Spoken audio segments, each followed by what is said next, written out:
India की ओर से कौन होगा प्रधानमंत्री का चेहरा? शिवपाल यादव ने दिया जवाब तो छिड़ गई नई बहस। देखिए किसके नाम पर चाचा ने जताई सहमति। चाचा ने सवाल का ऐसा दिया जवाब कि पत्रकार भी रह गए हैरान। गठबंधन दलों के नेताओं को तो शिवपाल सिंह ने हक्का बक्का कर दिया। एक तरफ गठबंधन की प्रक्रिया जारी, दूसरी तरफ कौन बनेगा प्रधानमंत्री का ऐसा शानदार जवाब शिवपाल सिंह ही दे सकते हैं, कोई और नहीं।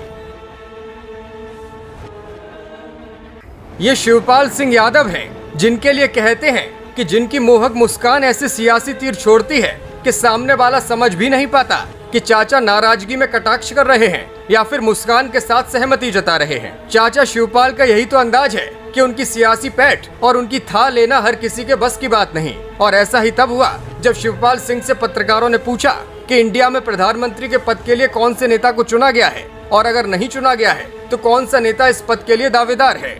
शिवपाल सिंह ने इस सवाल का जवाब इतने स्मार्ट तरीके से दिया है कि पत्रकार समझ ही नहीं पाए कि चाचा ने नाम बताया या फिर नया सस्पेंस छोड़ दिया। जिसको जो समझ आया उसी को समझकर वो खुश हो गया। लेकिन शिवपाल सिंह ने सियासी दलों के तमाम नेताओं को अब सस्पेंस में जरूर डाल दिया है। एक तरफ अभी गठबंधन की प्रक्रिया का दौर जारी है, तो दूसरी तरफ शिवपाल सिंह का ये बयान कई अहम संकेत देता है। दरअसल समाजवादी पार्टी के राष्ट्रीय महासचिव शिवपाल सिंह यादव ने कहा है कि लोकसभा चुनावों में सपा यूपी में 60 सीटें हासिल करेगी। पूर्वांचल में जनता ये संदेश देने भी लगी है। शिवपाल ने कहा कि इंडिया का गठबंधन हर जगह बीजेपी को मात देने के लिए तैयार है। शिवपाल सिंह यादव बुधवार को बलिया के एक होटल में सपा के वरिष्ठ नेताओं के साथ पत्रकार वार्ता में बोल रहे थे। उनसे जब ये सवाल पूछा गया कि बीजेपी के पास पहले से प्रधानमंत्री का चेहरा है, आपके गठबंधन की स्थिति क्या है, तो इसका जवाब देते हुए शिवपाल ने सबको हैरान कर दिया। शिवपाल सिंह यादव ने कहा कि गठबंधन हुआ है तो शीर्ष नेतृत्व जो तय करेगा उसे सभी मानेंगे।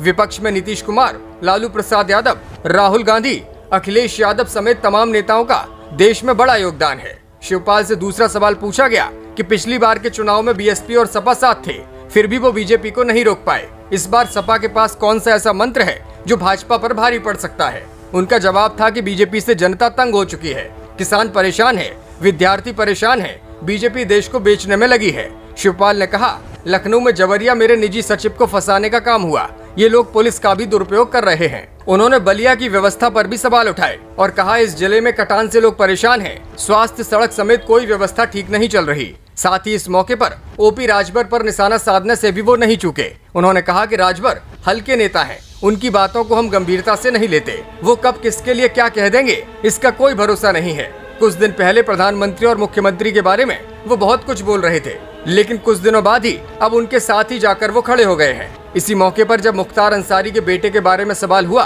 तो उन्होंने कहा कि पार्टी का दरवाजा हमेशा खुला है। उन्होंने कहा कि 24 के लोकसभा चुनाव में समाजवादियों और सपा कार्यकर्ताओं को संगठित कर हम मजबूती से चुनाव लड़ने जा रहे हैं। यूपी में बीजेपी को हर हाल में हरा कर रहेंगे, लेकिन प्रधानमंत्री के चेहरे के तौर पर कौन सा नेता सही रहेगा इसका उन्होंने कोई सटीक जवाब नहीं दिया। हालांकि इतना जरूर कहा कि जो गठबंधन चुनेगा उसी के साथ सारे लोग खड़े हो जाएंगे, और अखिलेश यादव का नाम भी उन्होंने इस फहरिस्त में गिना दिया।